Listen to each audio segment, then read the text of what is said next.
Oi, tudo bem? Vamos começar agora a nossa quarta aula. A gente vai falar sobre propriedades de limites, mas antes de falar sobre isso, eu gostaria de fazer uma pequena revisão do que a gente fez na aula passada. Na aula passada, eu introduzi o conceito de limite, a gente verificou muito desse conceito através de gráficos, através do uso de uma tabelinha com calculadora.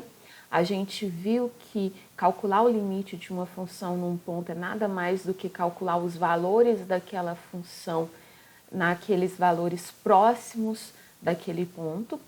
Então, quando eu digo limite de f de x com x tendendo a p igual a L, significa que os valores da função f de x se aproximam do valor L à medida que os valores de x se aproximam do valor de p.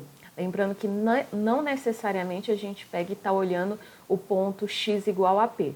Tanto que a gente viu casos de funções que não eram definidas nesse ponto p. A gente viu que a análise da aproximação nesse ponto P tem que ser feita tanto à direita quanto à esquerda, e a isso a gente chama de limites laterais. No final da aula passada, eu encerrei a aula com um exemplo, onde a gente fez as contas todas bonitinhas, não conseguimos fazer o gráfico, mas a gente pegou e fez só baseado numa tabelinha com calculadora. E a gente viu que à medida que a gente chegava em valores muito próximos de zero, o que acontecia? A calculadora começava a nos retornar só 0, 0, 0, que a gente referiu a isso como resultados falsos. Então, o que a gente vai discutir na aula de hoje é sobre isso, como contornar esse problema. Então, a aula se refere ao dia 11 de setembro. A gente vai falar sobre propriedades dos limites. Eu vou falar sobre aplicações da propriedade 4, que é uma propriedade bem interessante, permite a gente, a partir dela, gerar um monte de outras propriedades.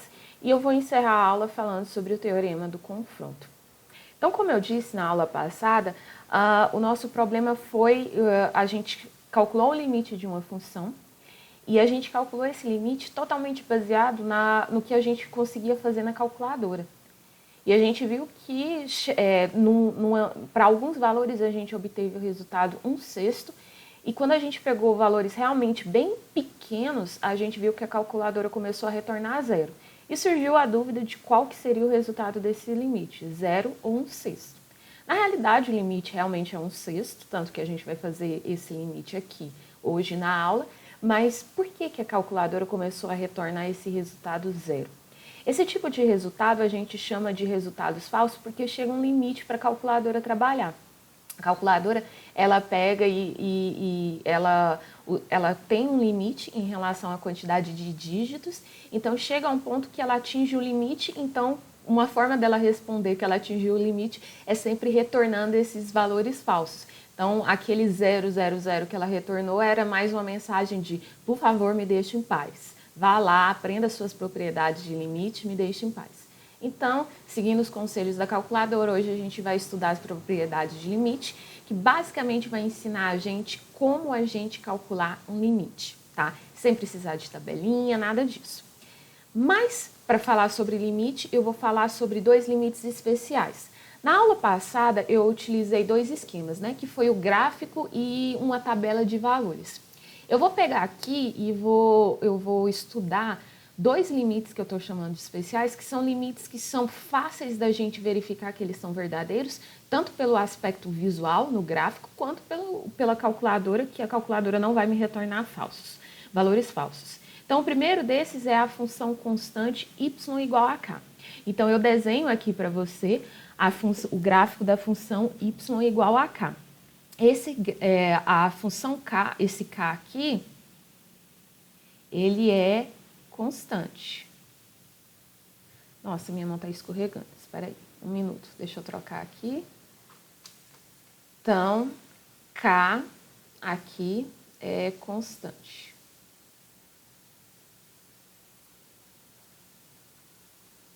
E o que a gente tem aqui para essa função y igual a k? Então, esse daqui é o gráfico da função y igual a k, f de x igual a k.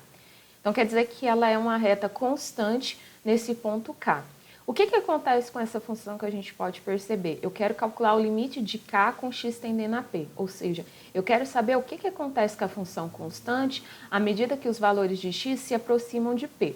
Ora, é uma função constante, independente de quem sejam os valores de x, sempre vai acontecer a mesma coisa. O valor de y vai ser igual a k. Então, esse tipo de limite, ele é um pouco óbvio, por quê?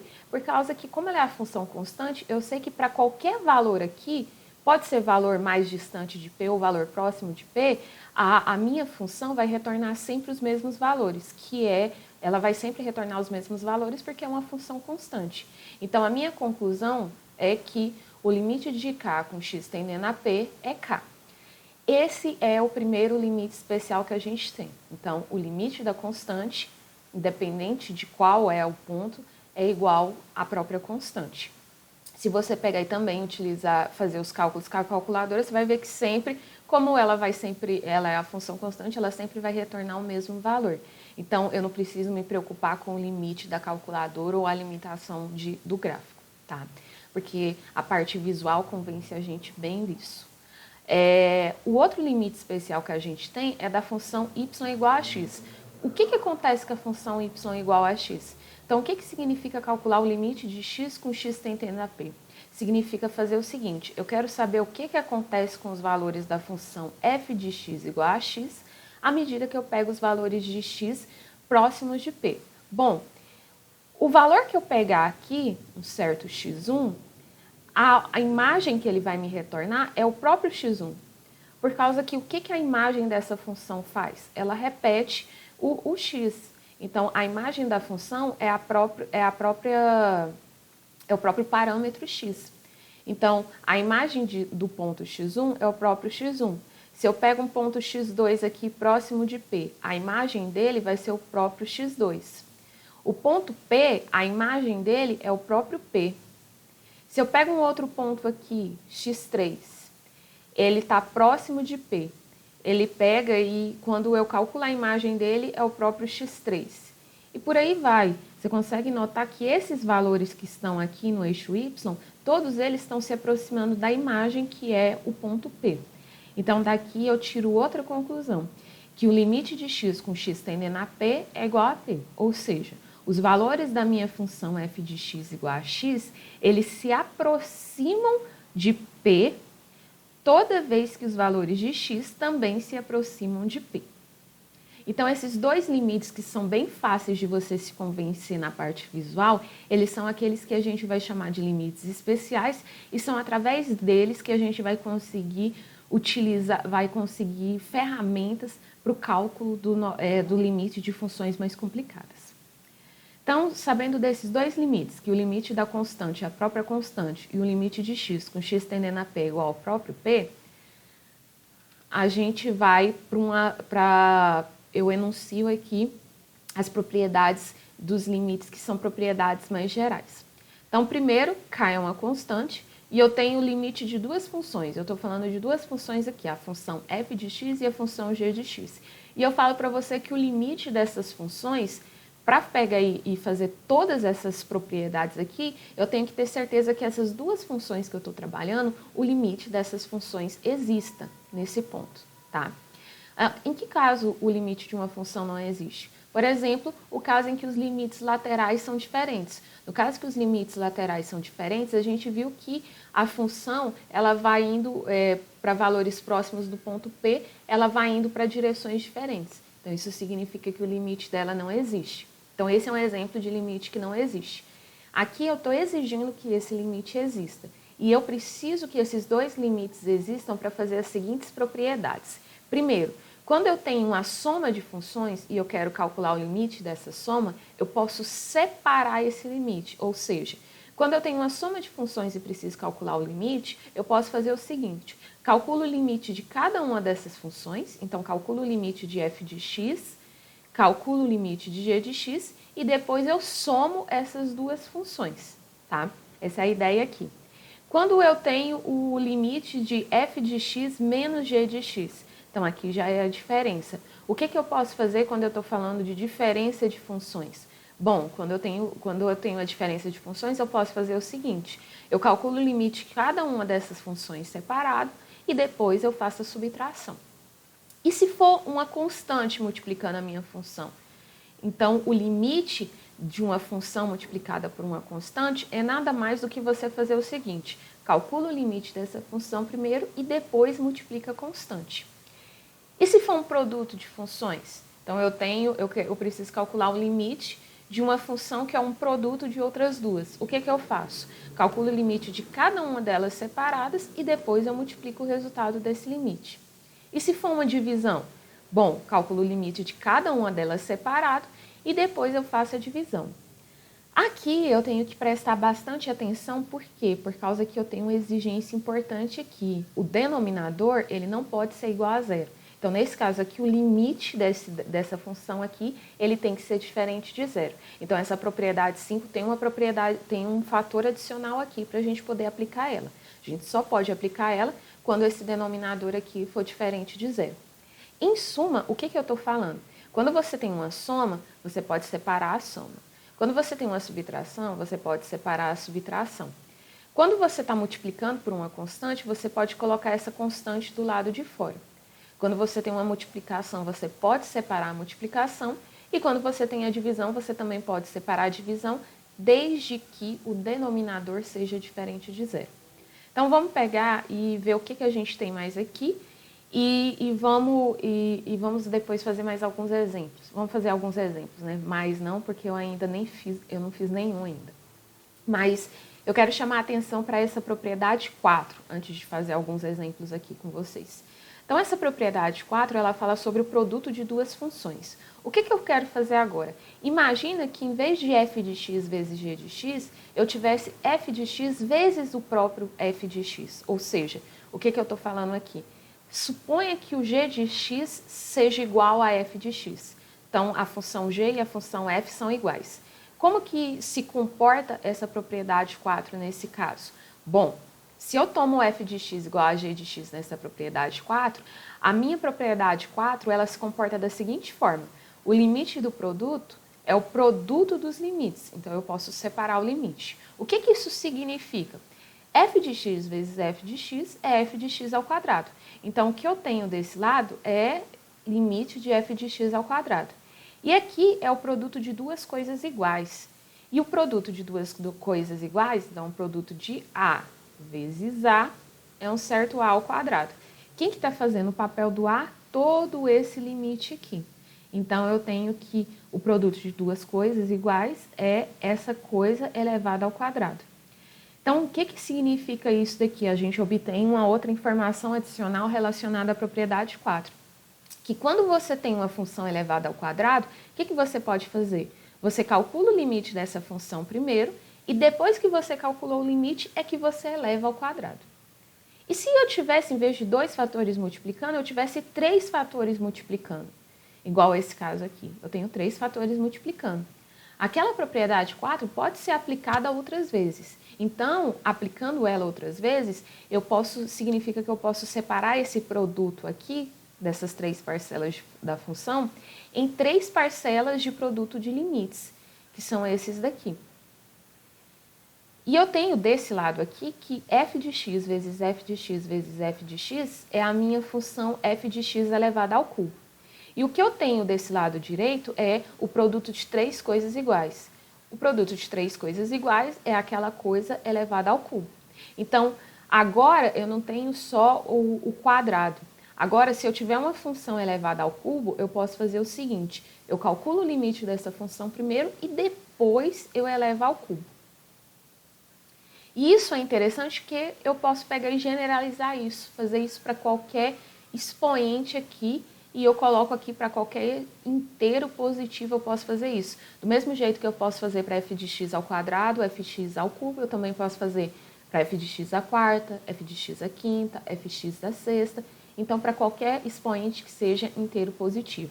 O que significa? E assim a gente tem uma propriedade adicional, que quando você tem uma função elevada a um expoente, sendo esse expoente inteiro positivo, o que você pode fazer?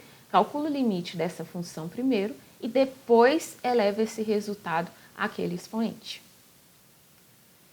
E agora a gente vai combinar essa propriedade 6 com o limite especial. Porque o que a gente, um dos limites especiais diz o seguinte, que o limite de x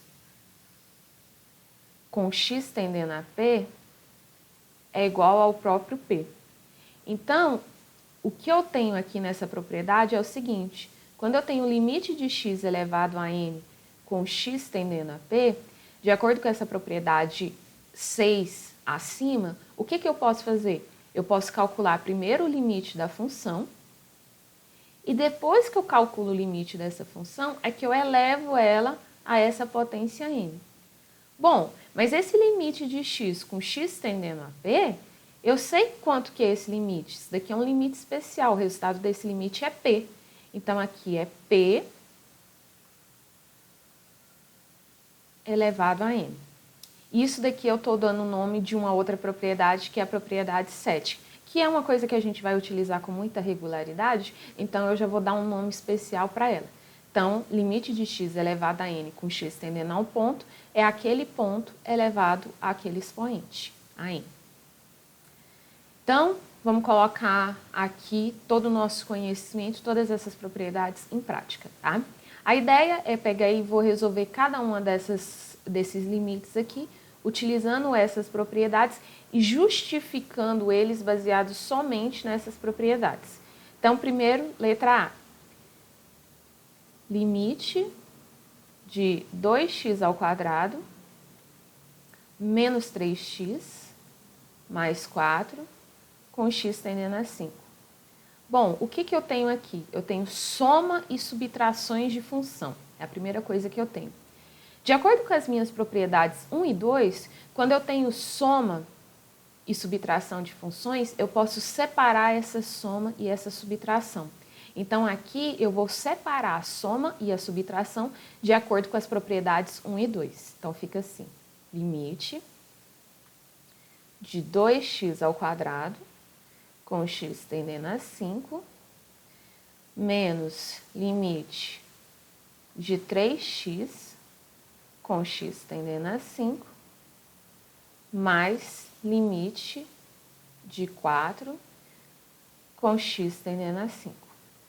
Uma outra propriedade que eu tenho, bem interessante, é o seguinte. Quando você tem uma constante multiplicando uma função, e isso daqui é a propriedade 3, diz o seguinte. Quando você tem um número multiplicando uma função, você pode pegar esse número e colocar fora do seu limite. Então, isso daqui, a propriedade 3, diz que eu posso fazer. Então, é isso que eu vou fazer. Então, o 2 é uma constante, vou colocar ele fora do limite. Então, eu vou colocar o 2 fora do limite, o 3 fora do limite. Então, vai ficar 2 vezes limite de x ao quadrado, com x tendendo a 5, menos 3 vezes limite de x, com x tendendo a 5, mais limite de 4, com x tendendo a 5. E aqui, eu vou fazer o seguinte. Quanto que é o limite de x ao quadrado com x tendendo a 5? Bom, de acordo com a propriedade 7, nesse caso aqui, para calcular o limite de x ao quadrado com x tendendo a 5, quem está fazendo o papel do n aqui é o 2 e quem está fazendo o papel do p é 5.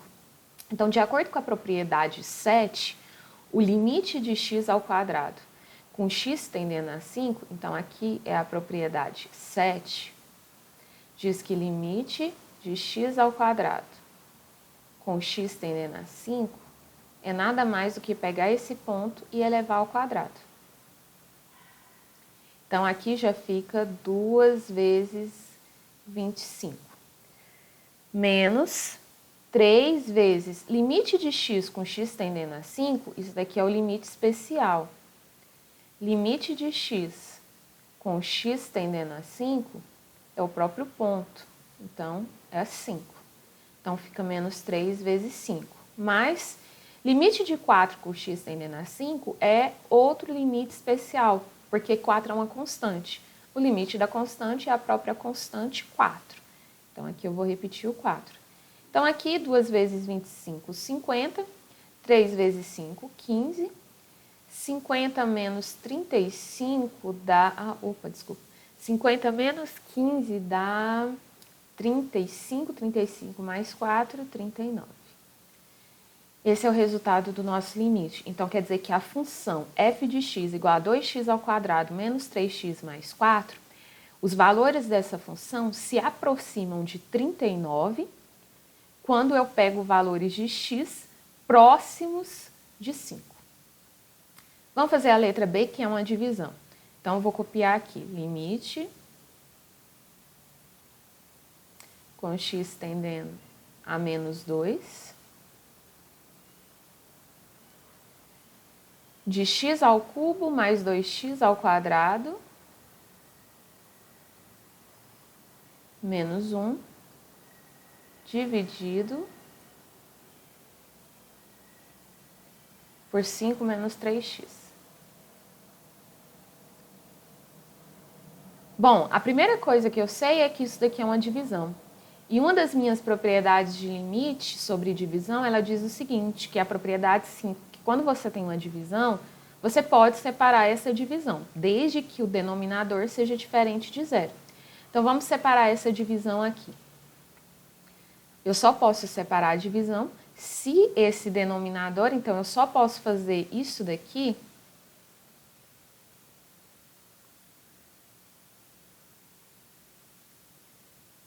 que é limite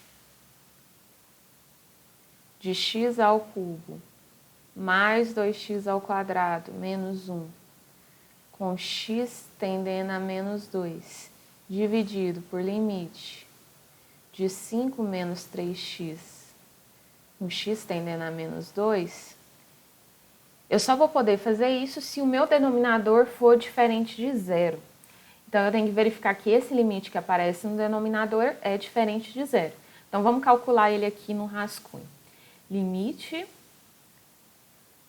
de 5 menos 3x com x tendendo a menos 2. Primeira coisa, eu tenho uma subtração. Uma das propriedades me garante que eu posso separar essa subtração. Então, eu vou separar limite de 5 com x tendendo a menos 2 menos limite de 3x com x tendendo a menos 2. Limite da constante, uma coisa que eu posso fazer é que quando tem uma constante aqui, o 3 que é constante, multiplicando a função, eu posso colocar essa constante do lado de fora. Então, fica limite de 5 com x tendendo a menos 2 menos 3 vezes limite de x com x tendendo a menos 2. Os dois casos recaem em limites especiais, porque o limite de 5 com x tendendo a menos 2 é o próprio 5. Lembrando que o limite da constante, de uma função constante, é a própria constante. E o limite de x com x tendendo a menos 2 é o próprio ponto menos 2. Então, aqui fica menos 3 vezes o ponto menos 2. 3 vezes 2, 6. 6 mais 5, 11. Esse valor é diferente de zero. Então, opa, que sorte! Eu posso realmente aplicar essa propriedade aqui de dividir esses elementos. Bom, gastei um tempo fazendo isso, mas eu já tenho o resultado do limite do denominador. Agora, vamos calcular esse limite do numerador. Vou fazer essa conta também aqui um pouquinho separada, fazer um rascunho só para ela.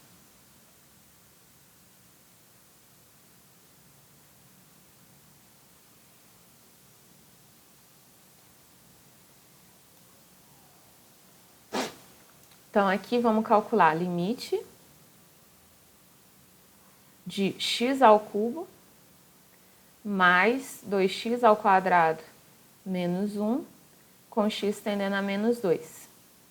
Aqui, novamente, temos somas e diferenças. Então, eu posso separar essas parcelas de soma e diferença.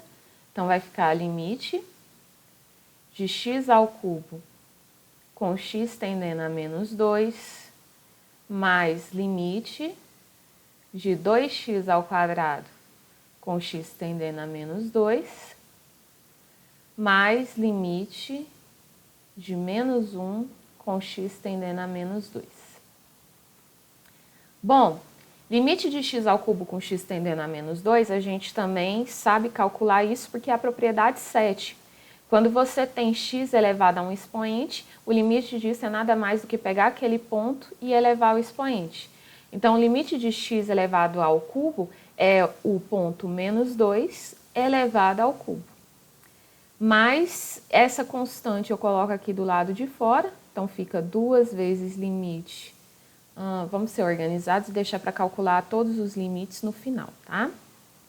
Então, vamos só aplicar as propriedades por enquanto. Então, fica limite de x ao cubo com x tendendo a menos 2.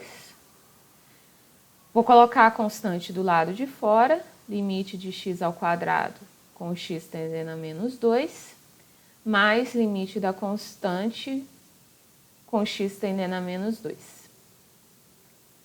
Então, isso daqui a gente já calculou, né? Limite de x ao cubo com x tendendo a menos 2 é o ponto menos 2 elevado ao cubo, mais 2 vezes limite de x ao quadrado com x tendendo a menos 2 é o ponto menos 2 ao quadrado. E aqui eu tenho o limite da constante, que vai ser a própria função constante menos 1.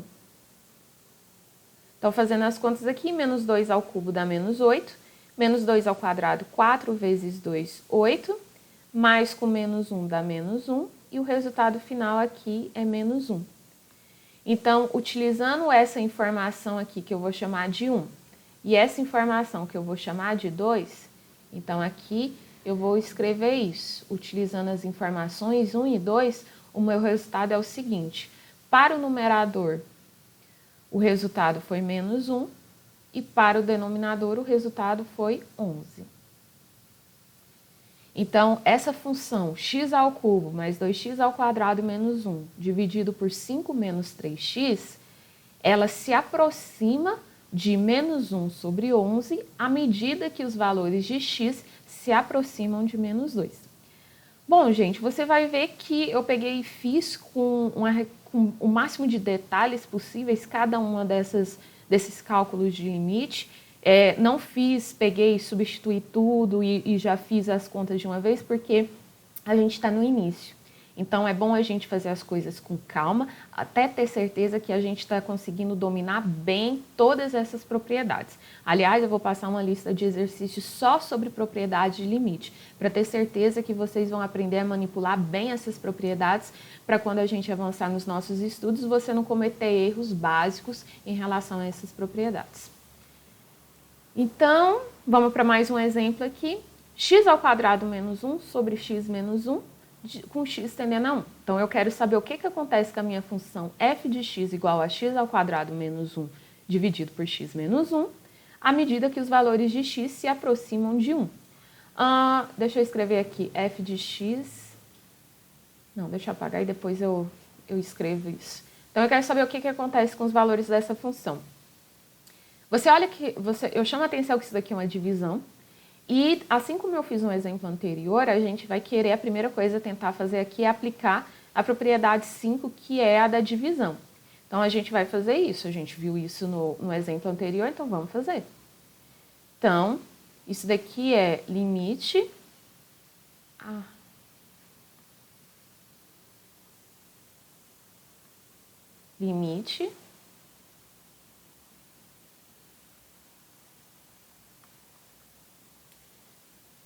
Limite de x ao quadrado menos 1 com x tendendo a 1 e limite de x menos 1 com x tendendo a 1. E assim como anteriormente, eu chamo a atenção para o nosso denominador. O que não pode acontecer do nosso denominador ser igual a zero? Então, vamos verificar isso, para a gente ter certeza de que a gente está aplicando a propriedade de forma correta. Então, eu vou calcular aqui no meu resuminho quanto que é o limite, o meu rascunho, desculpa, quanto que é o limite de x menos 1 com x tendendo a 1. Bom, isso daqui é uma subtração, a gente sabe que pode separar essas diferenças quando você tem, é uma das propriedades de limite, a segunda. Então, quando tem uma subtração, você pode separar. Então, limite de x com x tendendo a 1, menos limite de 1 com x tendendo a 1. O limite de x com x tendendo a 1, esse daqui é um limite especial, a gente sabe que o resultado desse limite é o próprio ponto 1, menos o limite de 1 com x tendendo a 1, esse 1 aqui também, ele é uma constante, e aqui eu estou falando o limite da constante, e o limite da constante é a própria constante, e o resultado que eu tenho é 1 menos 1, 0. Então, o que aconteceu aqui? Na tentativa de aplicar a propriedade 5, eu peguei, quando eu apliquei a propriedade 5, uma das condições para aplicar a propriedade 5 é que o denominador seja diferente de 0. E não é isso que acontece aqui. Então, qual é a conclusão que a gente chega? Que essa abordagem de utilizar a propriedade 5 para resolver esse limite não é uma boa abordagem. Então, nesse caso aqui, a gente não consegue aplicar a propriedade 5. Então, não conseguimos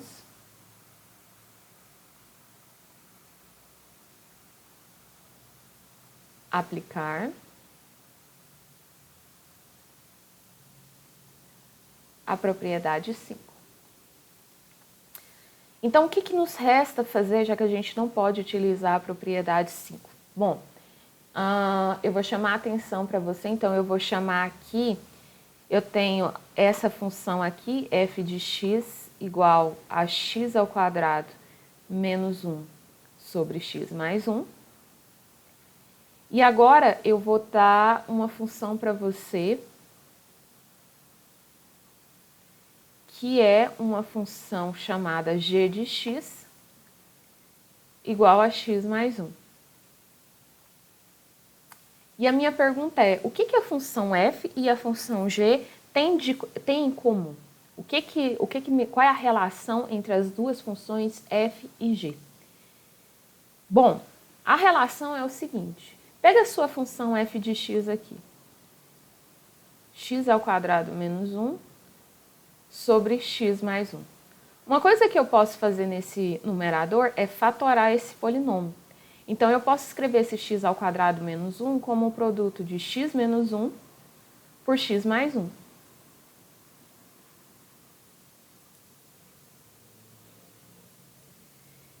E o que eu posso fazer agora? Bom, você deve estar me respondendo aí, professora, a senhora pode cancelar esse x mais 1 com esse x mais 1 aqui. A minha pergunta é, posso mesmo? Será que eu posso chegar aqui violentamente, fazer isso, de pegar e simplificar esse x mais 1 com esse x mais 1? Bom, a resposta é que não, eu não posso chegar de forma tão violenta fazendo essa simplificação, não. Por quê? Porque uma coisa que pode acontecer é, por exemplo, quando você está simplificando esse x mais 1 com esse x mais 1, você está falando, olha, eu consigo dividir x mais 1 por x mais 1. E realmente, quando você divide dois números iguais, o resultado dá 1. Mas esse x pode assumir qualquer valor. E um dos valores que ele pode assumir é menos 1. E se ele assumisse o menos 1, o que eu teria aqui? Menos 1 mais 1, 0. E aqui no denominador, 0. Então, eu estaria simplificando 0 sobre 0. E 0 sobre 0 a gente sabe que é indeterminado.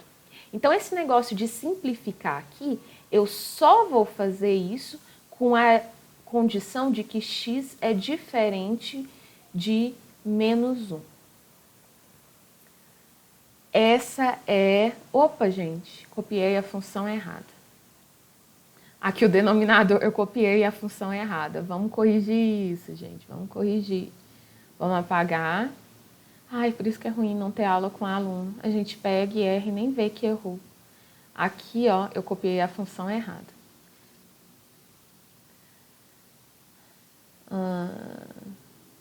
Aqui a função é x menos 1. É essa daqui. Eu esqueci de copiar. Então, x menos 1. Então, vamos fazendo de novo. Essa parte não vou editar. Então, x ao quadrado menos 1 é x menos 1 vezes x mais 1. E aqui embaixo eu tenho x menos 1. E, novamente, eu tenho todo aquele discurso de eu posso violentamente simplificar o x menos 1 com o x menos 1? Não, não pode. Por quê? O que pode acontecer? Pode acontecer do x ser igual a 1. Se o x for igual a 1, 1 menos 1 é 0, e você vai ter 0 sobre 0. 0 sobre 0 é indeterminação. Então, esse negócio que eu vou fazer aqui de simplificar, eu vou simplificar somente na condição de que x é diferente de 1. Se eu estiver olhando só para os valores de x diferentes de 1, eu posso sim, sem medo, vir aqui simplificar e o resultado ser x mais 1.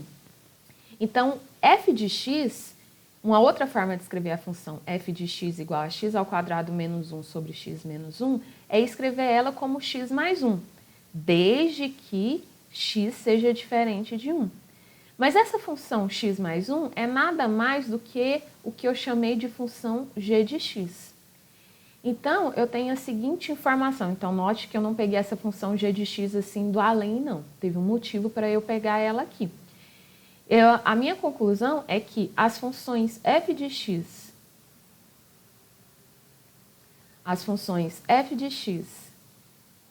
e g de x, elas são iguais. Mas elas são iguais para todos os valores que são diferentes de 1. Porque a gente sabe que no caso em que x é igual a 1, a gente tem esse probleminha de 0 dividido por 0. Então, o que eu quero convencer vocês aqui? Eu quero convencer que, no fim das contas, o que eu queria calcular era o limite dessa função. Eu queria calcular aqui o limite dessa função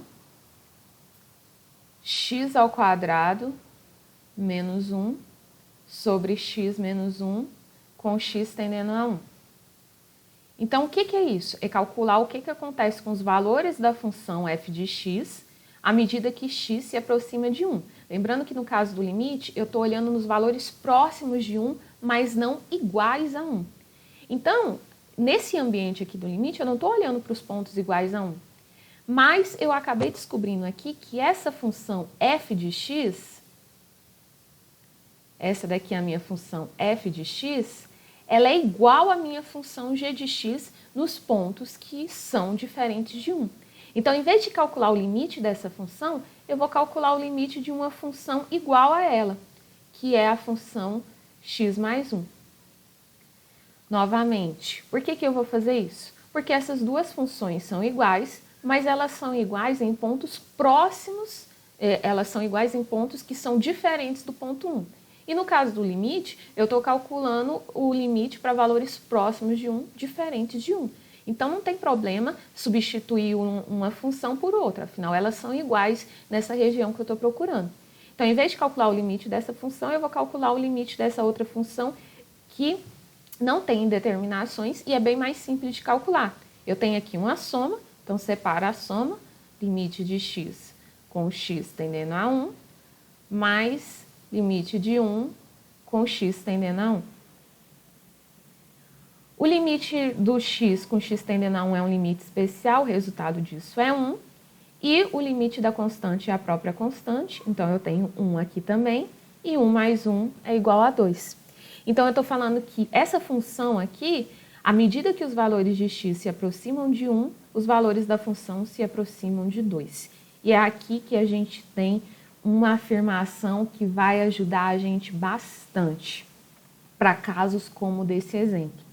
Quando você tem duas funções iguais, elas são iguais com exceção de um ponto, o que você pode fazer? Quando você calcular o limite dessas duas funções, o resultado vai ser o mesmo.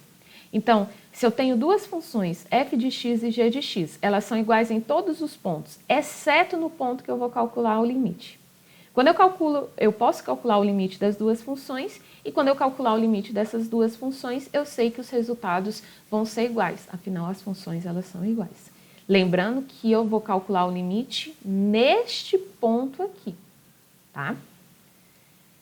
Vamos fazer mais um desse? Olha esse caso dessa função g de x aqui. Essa função g de x, eu quero calcular o limite de g de x com x tendendo a 1, onde, esqueci de escrever, mas isso daqui é a minha definição da função g de x. A minha função g de x, ela se comporta da seguinte forma. Para valores diferentes de 1, ela é o gráfico da função x mais 1.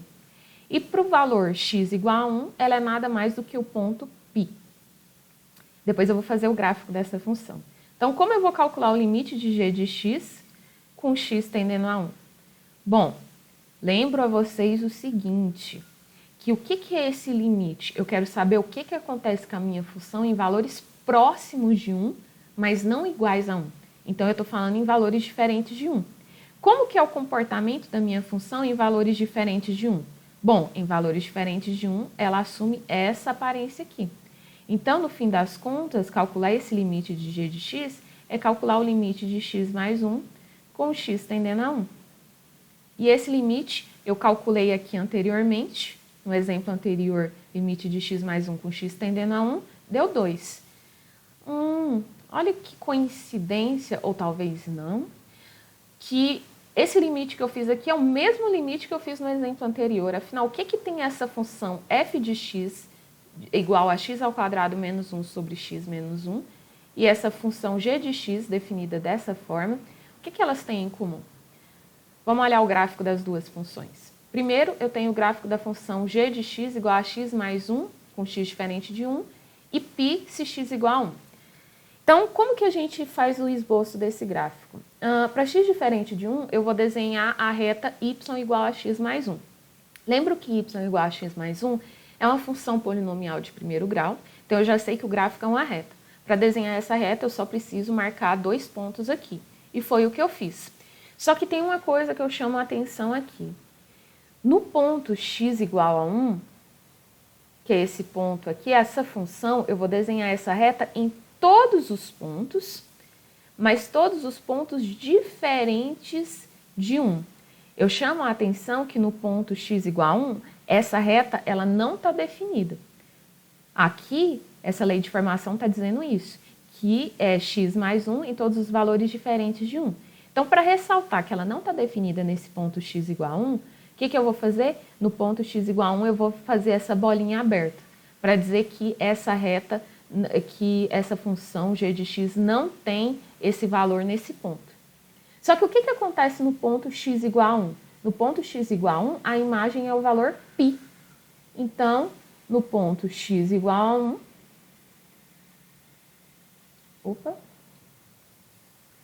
no ponto x igual a 1, a imagem da minha função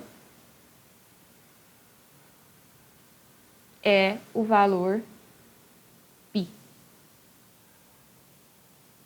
Então, deixa eu desenhar uns pontilhados aqui.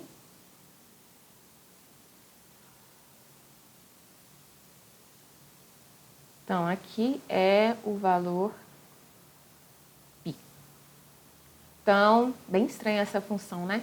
Ela tem todos os pontos, mas quando chega no x igual a 1, eu tenho um buraquinho aqui e tem um ponto isolado aqui no meio da história. E o que acontece, e a gente estava calculando o limite para valores próximos de 1. Você vai notar que para valores próximos de 1, a minha função, ela se aproxima de 2. Foi o resultado que eu cheguei aqui com o meu limite. E é verdade. Se ela não está definida, a função g de x está definida no ponto x igual a 1. Quanto que é o valor da função no ponto x igual a 1? É π. Só que o que acontece com os valores próximos de 1? Os valores próximos de 1, você nota que eles todos estão se aproximando de 2. Vou pegar e fazer retas de outras cores aqui. Então, por exemplo, pega um outro valor próximo de 1 aqui. Vou pegar um segmento mais fininho aqui. Então, projeto aqui, projeto a imagem aqui. Pego um mais próximo de 1 ainda. Projeto na reta. Projeto na reta. Projeto aqui. Opa. Pego agora do outro lado, próximo de 1. Olho a imagem dele, pelo gráfico. Pego o outro mais próximo de 1 ainda. Projeto aqui no eixo Y. Então, nota que os valores eles estão chegando cada vez mais próximos de 2, que foi a conclusão que a gente chegou em relação ao limite. Chama a atenção também para essa função f de x igual a x ao quadrado menos 1 sobre x mais 1, que foi o primeiro exemplo. A gente chegou que a conclusão em valores próximos de 1, o resultado desse limite, ele é igual a 2. Então, essa função, chamo a atenção aqui, que essa função, vamos olhar o domínio dessa função. Por falar nisso, vamos olhar o domínio das duas funções. Vamos relembrar isso daqui. Então, aqui é o ponto 1 e aqui é o ponto 2. Então, olha aqui. Qual é o domínio da minha função g de x? Bom, o domínio aqui, você nota que você consegue, ela é definida em todos os pontos. Vai ter reta para todos os pontos. Aí você fala assim, mas professor, e nesse ponto x igual a 1 que tem um buraco aqui? Bom, esse buraco aqui, ele é preenchido aqui em cima. Então, todos os pontos de x aqui têm uma imagem em relação à função g. Então, aqui eu digo que o domínio é os reais. Esse caso aqui, x² sobre x menos 1, a gente viu que essa função f de x igual a x² menos 1 sobre x mais 1, x menos 1, ela é, quando a gente simplifica, x mais 1 com x diferente de 1. O domínio dessa função são todos os valores que não vão zerar o denominador. Então, são todos os reais menos o ponto 1. E isso é bem claro, eu consigo deixar isso bem claro quando eu faço o meu gráfico e coloco essa bolinha aberta aqui no ponto x igual a 1. Eu estou falando que essa função ela não está definida no ponto x igual a 1. Essa função, se eu for calcular, substituir o x por 1 aqui na minha função, eu não vou achar um valor correspondente. Então, eu falo que ela não está definida nesse ponto. E a conclusão que eu cheguei no cálculo do limite é que nos valores próximos de 1, o que acontecia? A minha função se aproximava de 2. Os valores da função se aproximavam de 2. Então, veja isso acontecendo. Olha aqui no gráfico e olha aqui no eixo y. Pego o mais próximo de 1. Olha o gráfico, olha aqui no eixo y. Pego um mais próximo de 1 agora, só que à esquerda. Gráfico, projeto no eixo y. Pego o mais próximo de 1. Gráfico e o eixo y. Então, olha que interessante. Essas duas funções, apesar delas serem diferentes no sentido de que, olha como elas são definidas. Elas têm... As diferenças sutis é que, olha pelo gráfico, a única diferença entre um gráfico e outro é a questão de um ponto, e mesmo assim, os dois limites, o resultado deu o mesmo. Então, são duas funções que, em todos os outros pontos, com exceção do ponto x igual a 1, as duas funções são iguais. E elas são iguais em todos os pontos, menos o ponto 1, mas quando eu calculo o limite em valores próximos de 1, o resultado vai ser o mesmo, certo? Então, essa é a primeira afirmação, essa é uma afirmação importante que a gente vai utilizar com frequência. Tentar substituir, quando a gente tem uma função que a gente não consegue aplicar uma propriedade, a gente vai tentar substituir ela por uma outra função, igual a ela, com exceção de um ponto, e ver se essa função que a gente vai substituir vai ficar mais fácil na hora de calcular o limite. Vamos fazer mais uma aplicação da propriedade 4, e aqui é uma aplicação bem interessante. Mas antes eu vou parar para tomar uma água.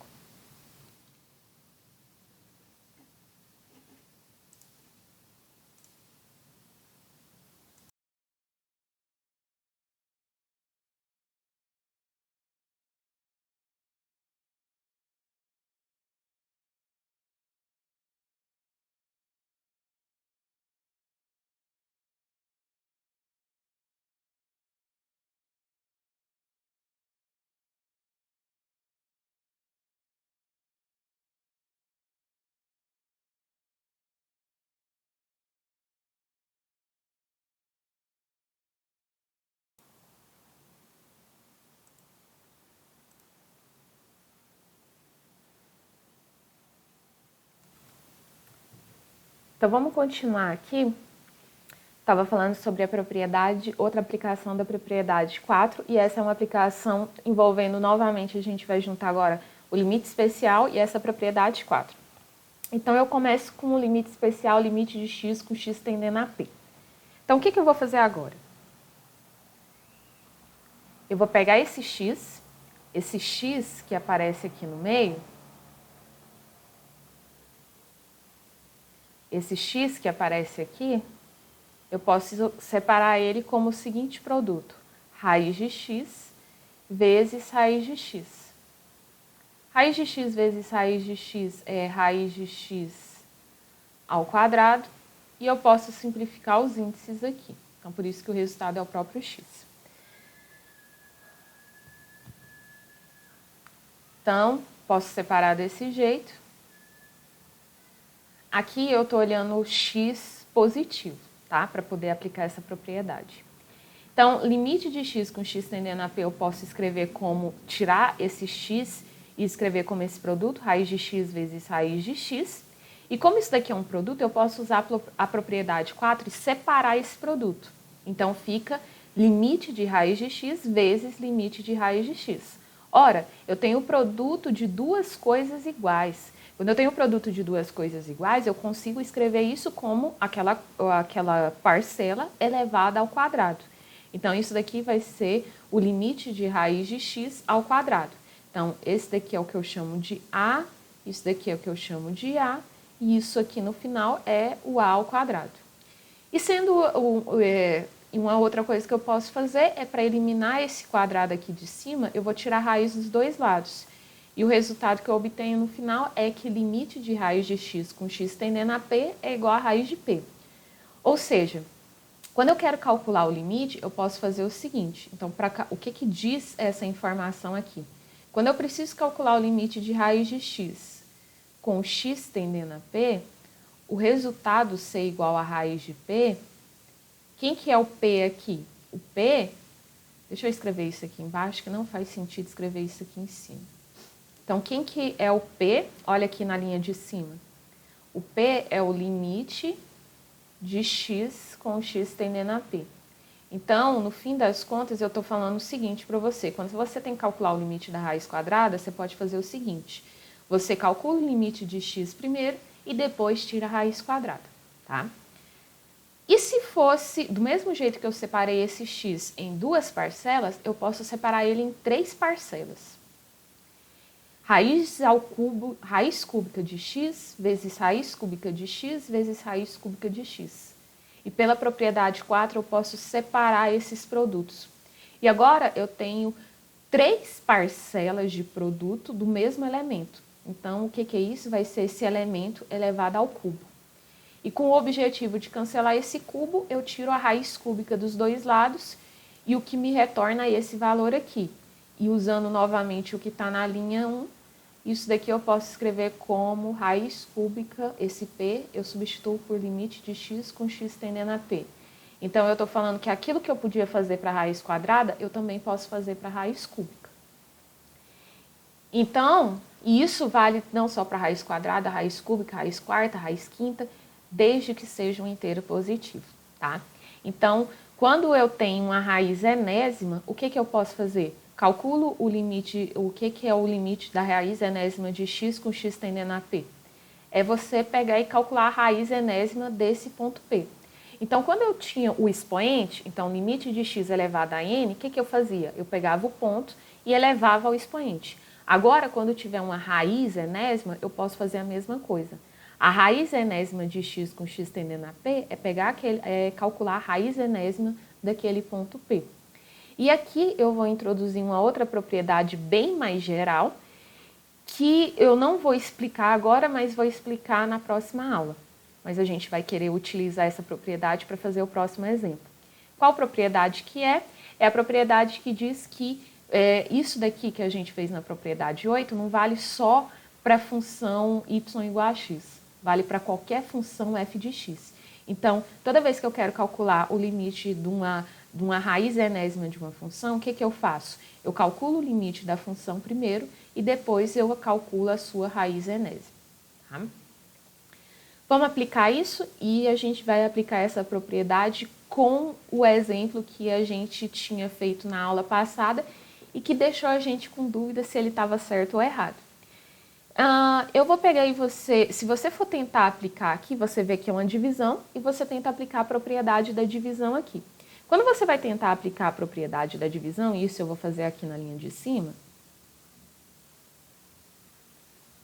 limite de raiz de t ao quadrado mais 9 menos 3 dividido por t ao quadrado com t tendendo a zero. Vou usar a propriedade 5. Então, quando tem uma divisão, a gente sempre tenta começar pela propriedade 5. Então, fica limite de raiz de t ao quadrado mais 9, menos 3 com t tendendo a zero, dividido por limite de t ao quadrado com t tendendo a zero. Você vai notar que, quanto que é o limite de t ao quadrado com t tendendo a zero? Bom, a gente viu que quando tem um expoente, o que você faz? Você pega esse expoente e eleva a potência. Então, o limite de t ao quadrado. Então, como? Limite de t ao quadrado com t tendendo a zero. Então, aqui, eu só imagine que no lugar desse t é um x, tá? Só mudei a letra. Mas continua valendo as mesmas propriedades. Então, o que é esse limite aqui? É você pegar esse ponto e elevar o expoente. 0 ao quadrado é 0. Então, como o limite, o denominador é igual a 0, então a gente não pode aplicar a propriedade 5. Então, não podemos aplicar P5.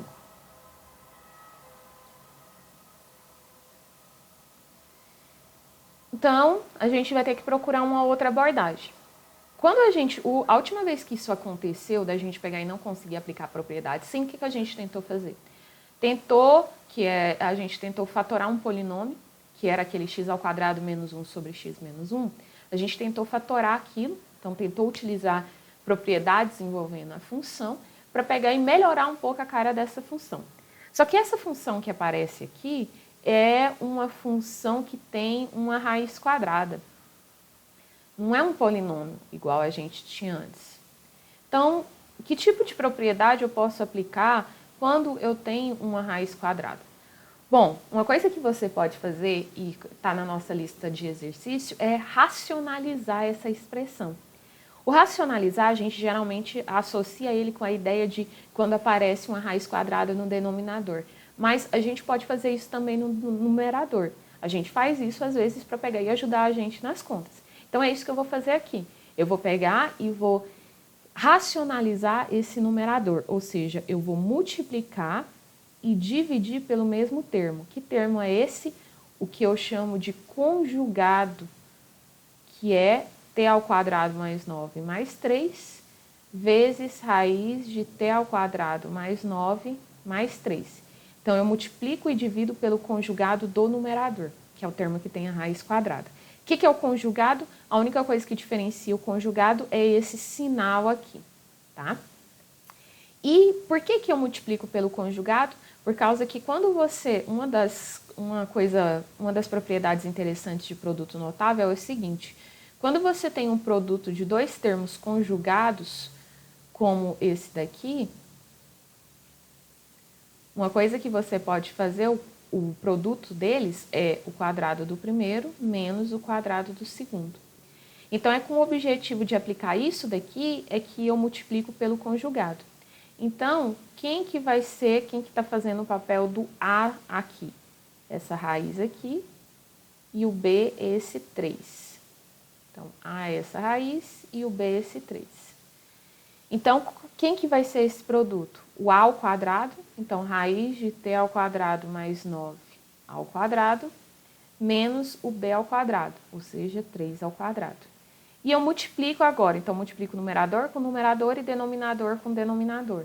Então, t ao quadrado que multiplica raiz de t ao quadrado mais 9 mais 3. O resultado disso, raiz de t ao quadrado mais 9, eu posso simplificar aqui. Isso eu posso aplicar essa propriedade sem medo, por quê? Porque o t ao quadrado mais 9 é um valor positivo, tá? Então, porque t ao quadrado é positivo, e se eu somo 9, o resultado continua sendo positivo. Quando eu cancelo o índice com a potência, sobra só o t ao quadrado mais 9. Menos 3 ao quadrado é 9. E esse produto aqui, t ao quadrado vezes raiz de t ao quadrado mais 9 mais 3. Cancelo esse 9, então vai ficar t ao quadrado dividido por t ao quadrado vezes raiz de t ao quadrado mais 9 mais 3. Olha que interessante, posso cancelar esse t ao quadrado com esse t ao quadrado. Opa, cuidado. Por que cuidado aqui? Eu não posso chegar aqui toda louca e simplificar esse t ao quadrado com esse t ao quadrado sem respeitar certas coisas. O que eu tenho que respeitar aqui? O fato de que eu posso ter o caso de 0 sobre 0. Então, para poder simplificar, e isso é um caso que a gente tem que evitar. Então, eu vou fazer o seguinte, eu vou simplificar aqui, mas eu vou simplificar com essa condição, que t é diferente de 0.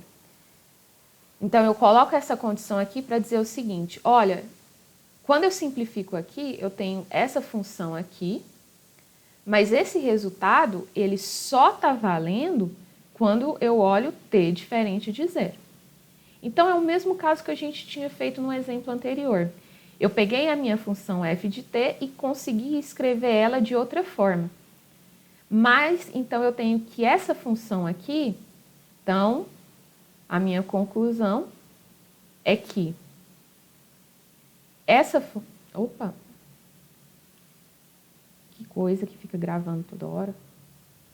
Que essa função, raiz de t ao quadrado mais 9, menos 3 dividido por t ao quadrado, ela é igual, eu simplifiquei aqui, a essa função aqui, mas elas são iguais somente quando os valores de t são diferentes de 0.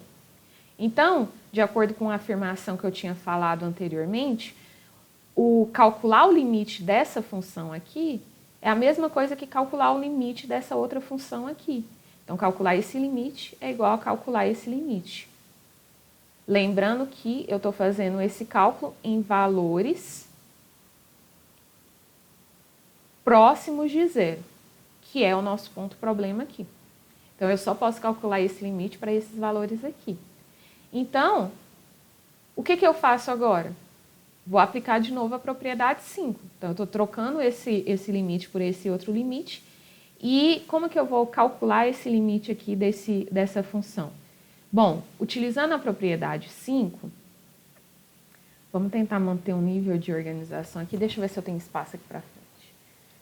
Tem, então por que eu não estou fazendo aqui? Deixa eu apagar aqui.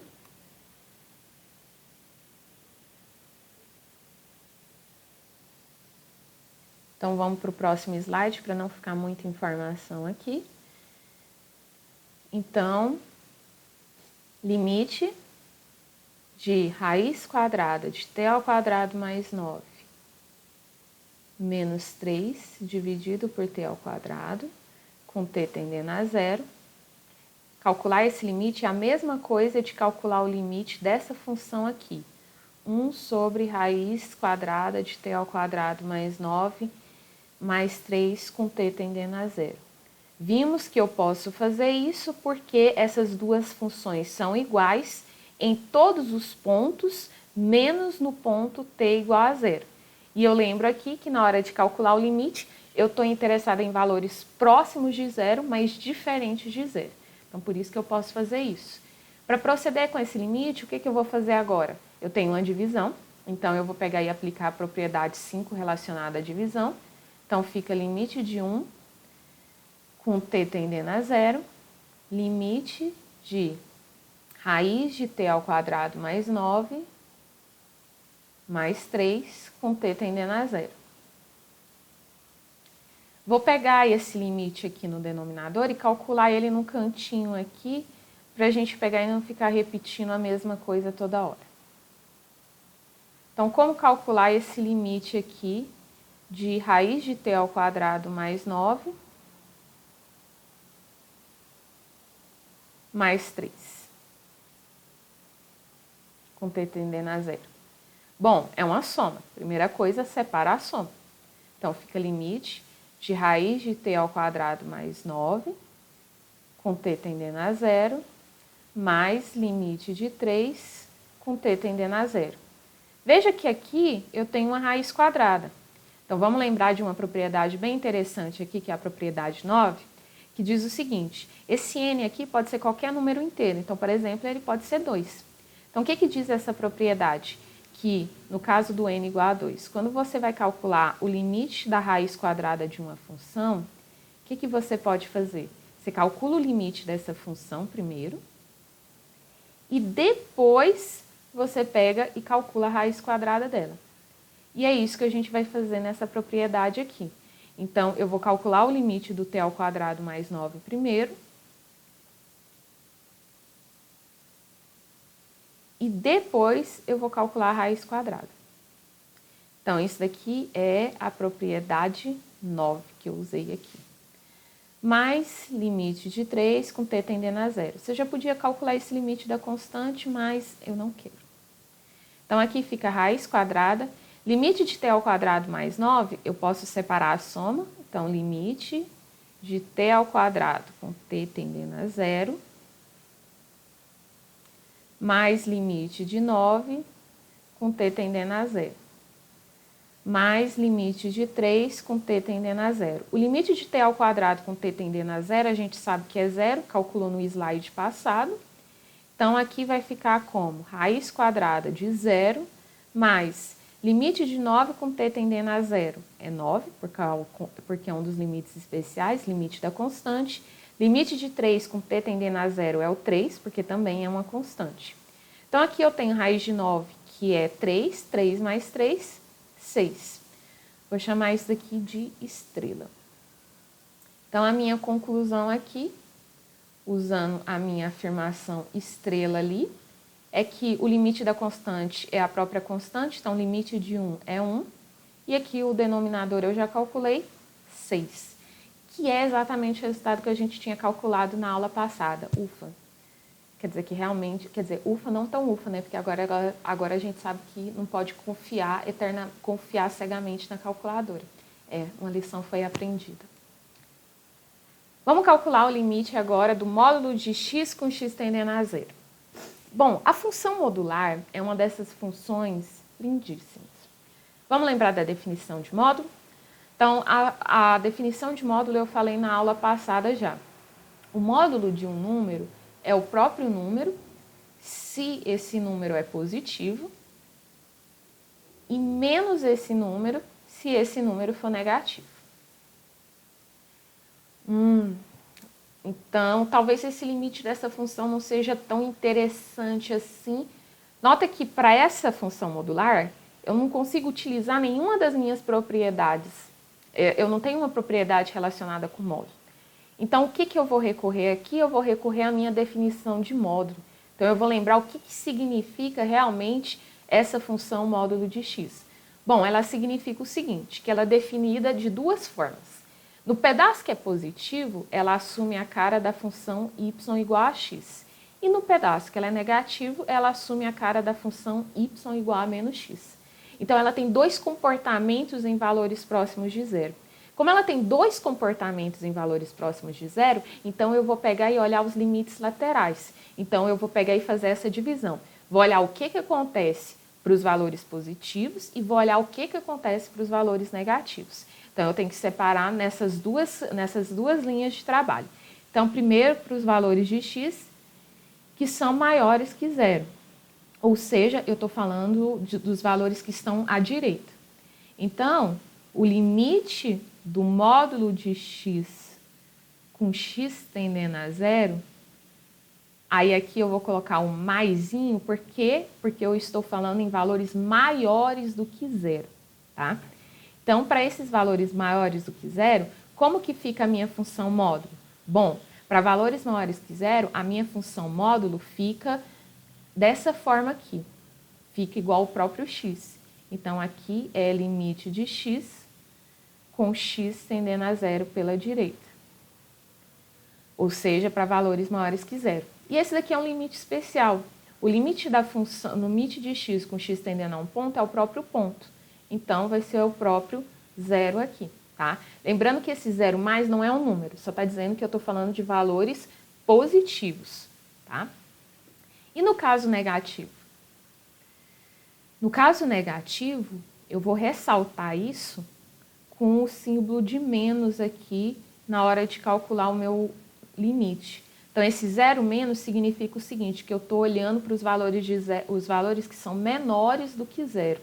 Então, os valores estão se aproximando de zero pela esquerda, ou seja, são todos valores negativos. O que acontece com a minha função modular quando o x é um valor negativo? Bom, quando o x é um valor negativo, a minha função modular me retorna esse valor aqui, menos x. Então, aqui eu vou substituir esse módulo de x por menos x. Esse menos x, ele é menos 1 vezes x. Então, como esse menos 1 é uma constante, eu coloco ele fora do meu limite. Então, fica menos limite de x com x tendendo a zero pela esquerda. Novamente, isso daqui é um limite especial e o limite de x com x tendendo a um ponto é o próprio ponto. Então, aqui fica um menos zero, só que o zero é um valor sem sinal. Então, por isso que eu vou tirar esse menos daqui, tá? Então, eu tenho que tanto à direita, tanto para valores positivos, quanto à esquerda, valores negativos, o resultado do limite dessa função modular é zero. Então, a gente viu na aula passada que tanto quando à direita e à esquerda o resultado do limite é o mesmo, então significa que o limite naquele ponto, naqueles valores próximos daquele ponto existe e é justamente aquele valor. Então, a minha conclusão é, como o limite da função modular para valores positivos, ou seja, x tendendo a zero pela direita, é igual ao limite do módulo de x com x tendendo a zero pela esquerda, e esses dois valores são iguais a zero,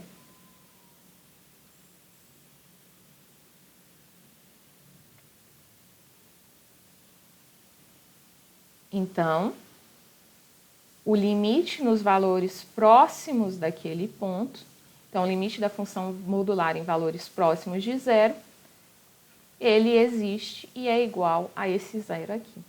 Vamos olhar isso no gráfico. Esse é o gráfico da função modular. Olha que para o pedaço positivo aqui é a reta y igual a x.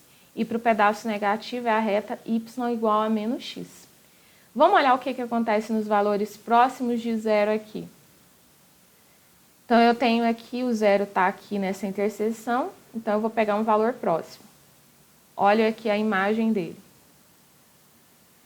Pego o outro ponto próximo. Olha a imagem dele. Nota que a imagem está diminuindo. Acontece a mesma coisa aqui. Pego um outro ponto próximo aqui.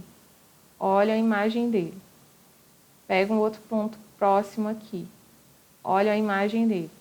Então, você nota que essas imagens aqui, à medida que eu vou pegando próximo, elas vão diminuindo esses valores.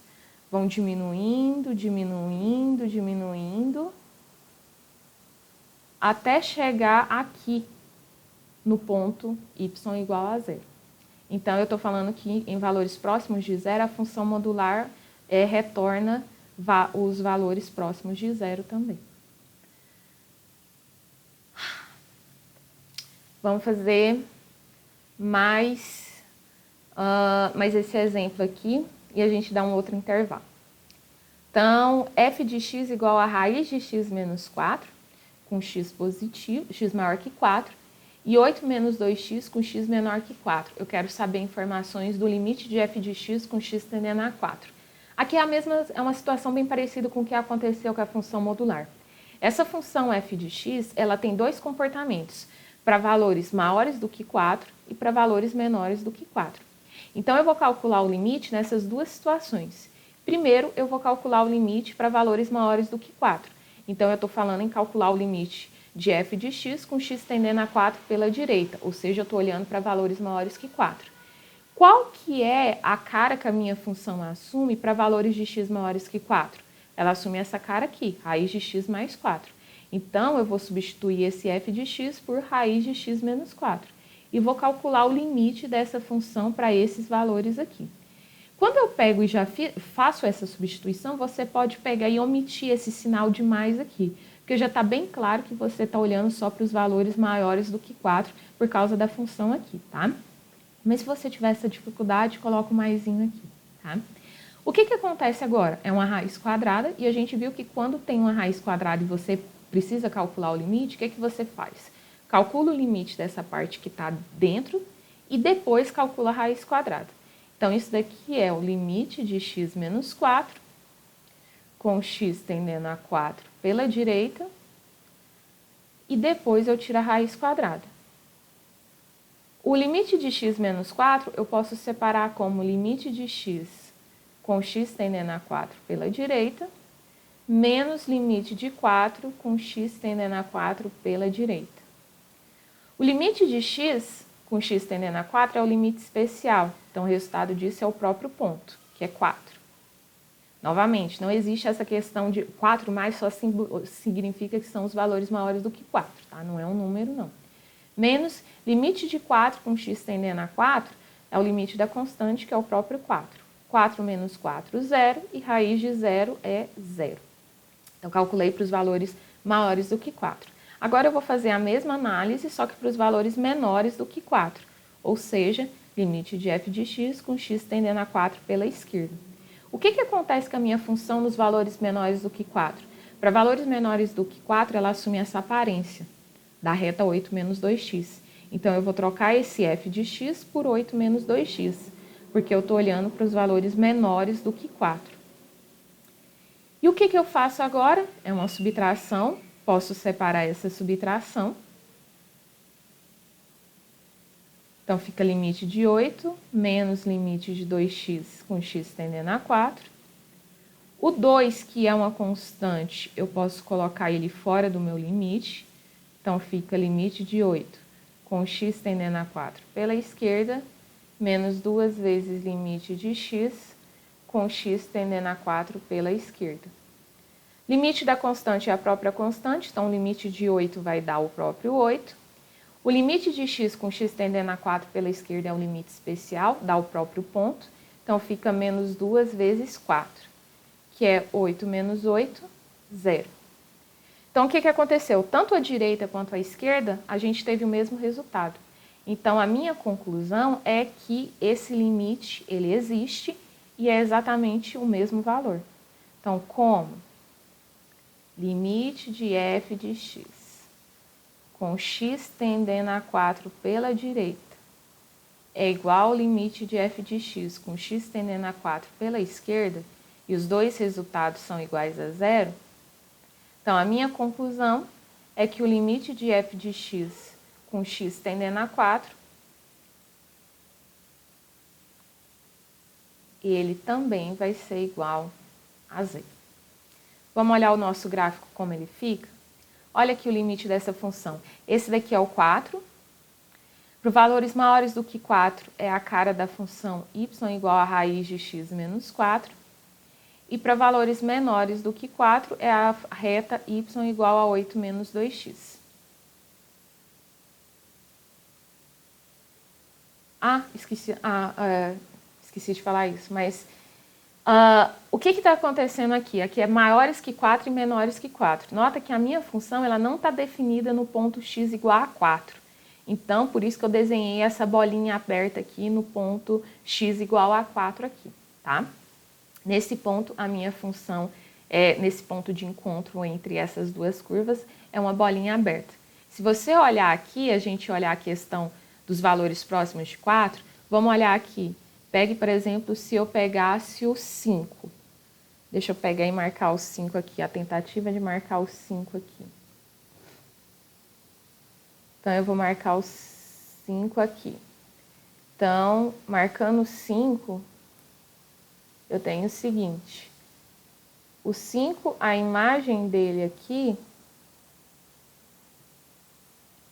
é 1.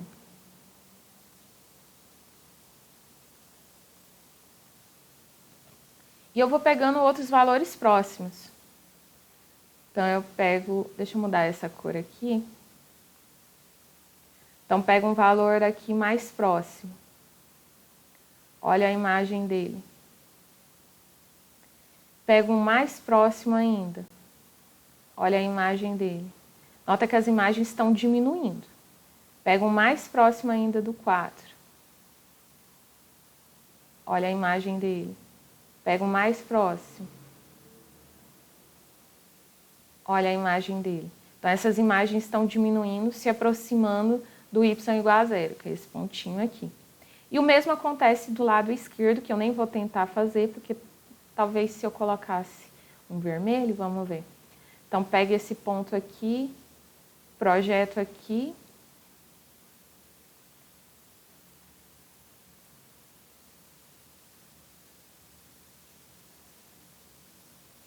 Talvez eu peguei o 5 de uma forma um pouco ruim. Então, pego um ponto aqui próximo, projeto aqui no eixo Y. Pego um mais próximo, projeto aqui embaixo. E vou pegando valores próximos e você nota por esses vermelhinhos aqui que eles vão diminuindo, esses valores. Eles vão diminuindo, todos eles, se aproximando desse 0 aqui, que é a conclusão que eu cheguei em relação a esse limite. Tá? Para encerrar a aula, vamos falar do teorema do confronto. O teorema do confronto, ele é bem interessante porque ele diz o seguinte, olha essa figura aqui que está aqui embaixo. A gente tem 3 funções, a função f, a função g e a função h, onde a função g ela está entre as funções f e a função h. Então, ela está limitada por baixo pela função f e limitada por cima pela função h. Nota que isso não acontece em todo momento. Existe um momento que a função g ela pega e fica por cima da função h. Mas eu não estou interessado no que acontece por outras bandas, não. Eu estou interessada em o que acontece nos valores próximos desse ponto P. E nos valores próximos desse ponto P, e quando eu digo próximos, realmente é uma distância bem pequenininha em relação ao ponto P, então aí eu vou ressaltar essa questão de que é uma distância bem pequenininha, falando o seguinte para você. Eu vou andar vou dar um passo de tamanho epsilon para frente, então aqui eu tenho P mais epsilon, e a partir desse ponto P eu vou dar um passo de tamanho epsilon também, só que para trás, P menos epsilon. Esse passo de tamanho epsilon, que significa que eu estou dando um passo bem pequenininho. Então, esses valores aqui é que eu estou dando o nome de valores próximos de P. São valores que, quando eu dou um passo para frente ou para trás, é um passo bem curtinho, tá? Então, o que acontece para esses valores? Vamos olhar aqui o que acontece nesses valores. Bom, para esses valores,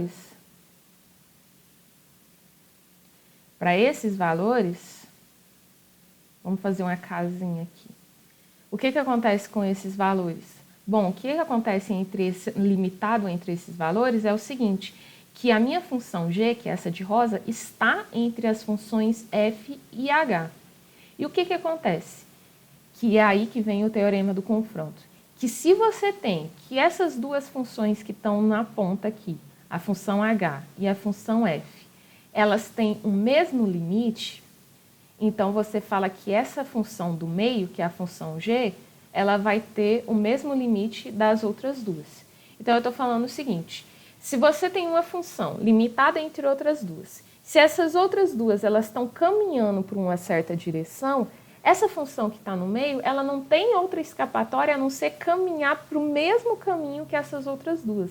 Então, é isso que está dizendo o teorema do confronto. Que quando você tem uma função limitada entre outras duas, se as duas da ponta tiverem o mesmo limite, ou seja, estiverem caminhando para o mesmo caminho, então a função do meio aqui ela não tem outra escapatória a não ser ir para o mesmo caminho que as outras duas, ou seja, o resultado do limite é o mesmo, tá? Para que, sabendo desse tanto de propriedade, vocês perguntam para que estudar essa coisa tão complicada assim? Bom, olha essa função que aparece aqui. x ao quadrado vezes seno de 1 sobre x com x tendendo a zero. Opa! Por mais que eu tenha falado pelo menos umas 9 propriedades aqui, eu não falei de nenhuma propriedade que vai te ajudar a resolver esse limite aqui, não. Quer dizer, acabei de falar uma. E é essa que a gente vai usar. Como que eu vou fazer isso? Vamos olhar para a função seno. A função seno, vamos lembrar da nossa aula de trigonometria, a função seno de θ é uma função que é limitada entre dois valores, entre menos 1 e 1. O menor valor que o seno de um ângulo pode atingir é menos 1 e o maior valor é 1. Lembra do gráfico da função seno? Eu desenhei duas retas, a reta y igual a menos 1 e a reta y igual a 1. E falei para você, olha, a função seno ela vai ficar limitada entre esses valores, ela não vai sair daqui. E eu ressalto isso com essa afirmação aqui, essa desigualdade. Esse θ aqui pode ser qualquer ângulo, inclusive o ângulo 1 sobre x. Então, eu tenho isso daqui, que seno do ângulo 1 sobre x está entre menos 1 e 1. Ótimo. Então, eu já tenho a questão da limitação aqui. Só que, o que eu estou pedindo aqui? Eu não quero saber informações sobre o seno de 1 sobre x, eu quero saber sobre o produto, x ao quadrado vezes esse seno de 1 sobre x.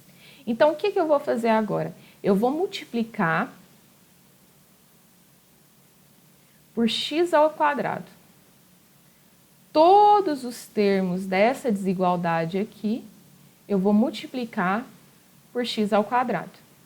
Então, vai vir aqui, eu vou multiplicar todos esses termos da desigualdade aqui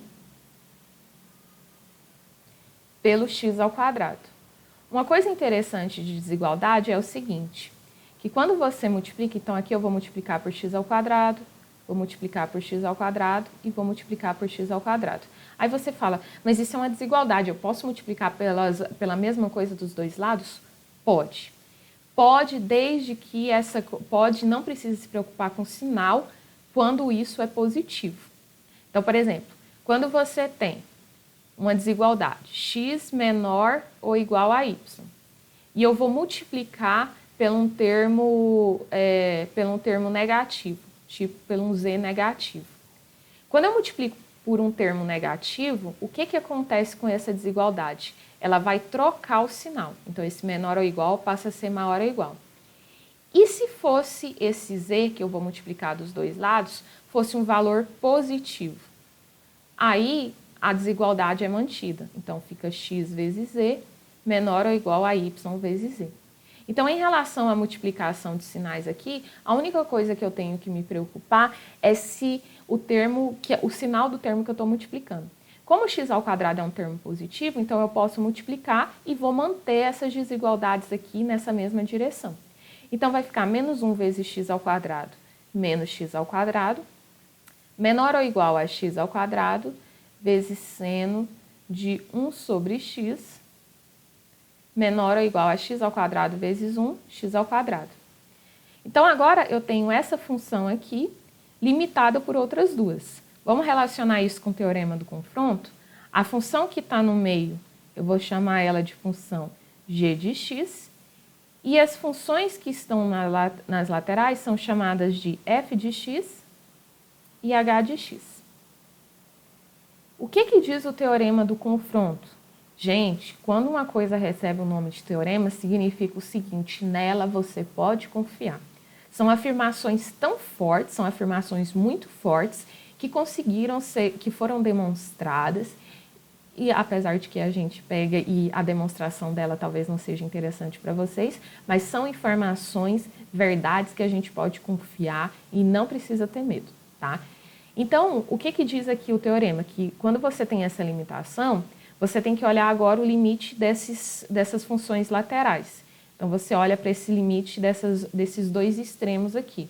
Então, depois que eu obtive a desigualdade, vou olhar o limite dos extremos. Então, o limite de menos x ao quadrado com x tendendo a zero. Por que x tendendo a zero? Porque é esse limite aqui que eu estou querendo calcular. E limite de x ao quadrado com x tendendo a zero. Esse limite eu já calculei anteriormente, sei que isso daqui é nada mais do que fazer zero ao quadrado, que é zero. Esse limite, esse menos, eu posso colocar do lado de fora. E o limite de x ao quadrado com x tendendo a zero também é zero. Mesmo com esse sinal aqui, continua sendo zero. Então, de acordo com o teorema do confronto, eu tenho que verificar duas coisas. Primeiro, que existe essa cadeia de desigualdade. E existe aqui a cadeia de desigualdade verificada. Segundo, que as funções que ficam nos extremos aqui, o resultado do limite dessas funções é o mesmo. E realmente, o limite dessas duas funções que estão na ponta, o resultado do limite é zero. Qual é a conclusão que o teorema do confronto permite a gente obter?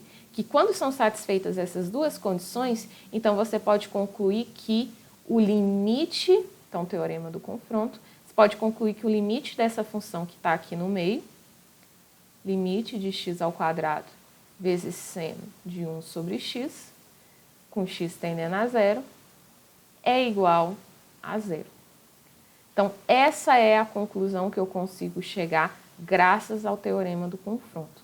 Então, ele acaba sendo uma outra propriedade, mas uma propriedade muito importante, tá? Vou fazer o gráfico para vocês verem o que está acontecendo aqui, mas eu gostaria de chamar a atenção para uma coisa que talvez algumas pessoas se sintam na necessidade de fazer, que é, como aqui é um produto, acha que pode simplificar esse x ao quadrado aqui com esse x aqui embaixo. Não, não faça isso. O 1 sobre x, ele é um argumento da função seno.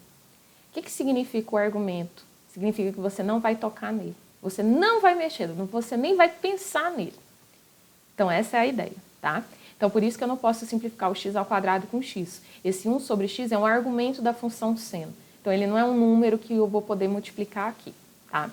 Vamos olhar essa situação aqui no GeoGebra. Vamos fazer o gráfico de x ao quadrado vezes seno de 1 sobre x.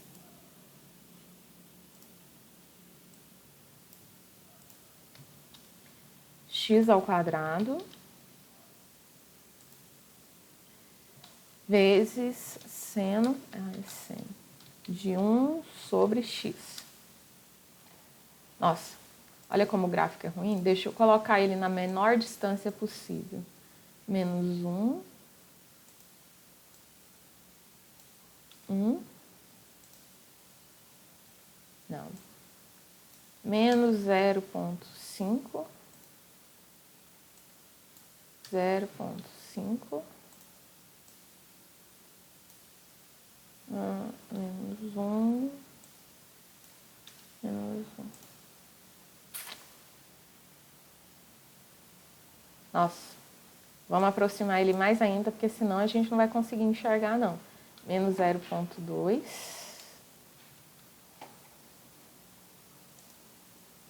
0,2. 0,2. 0,2.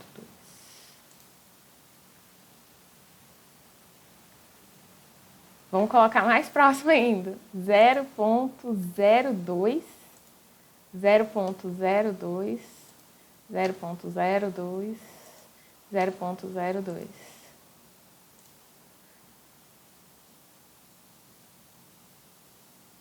Não, também nem tanto. Essa função, gente, ó. Será que eu deixo assim? Vou deixar desse jeito, porque ela tá linda assim. Olha o tanto de coisa que acontece nessa função. Então, essa daqui é a minha função x ao quadrado vezes seno de 1 sobre x. Olha o que acontece em valores próximos de zero. É uma ondinha, né? Ondinhas, ondinhas, ondinhas. E eu vou chegando próximo de zero e eu vou tendo essas ondinhas aqui. Então, note que só bater e olhar no olho, assim, o gráfico e saber o que acontece é um pouco complicado. Mais uma coisa que eu posso fazer é o seguinte, o que diz o teorema do confronto?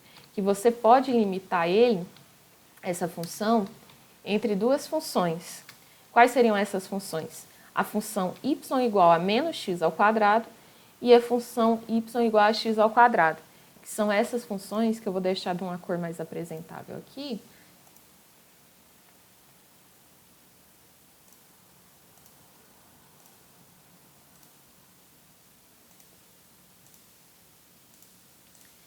Então, essa aqui de cima é a função y igual a x ao quadrado, e essa função que está aqui embaixo,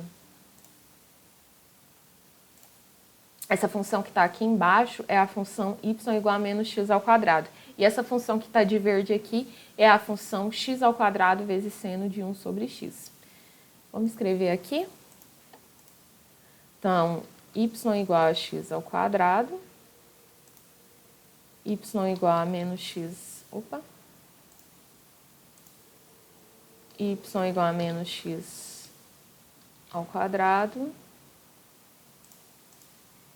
e y igual a x ao quadrado vezes seno de 1 sobre x.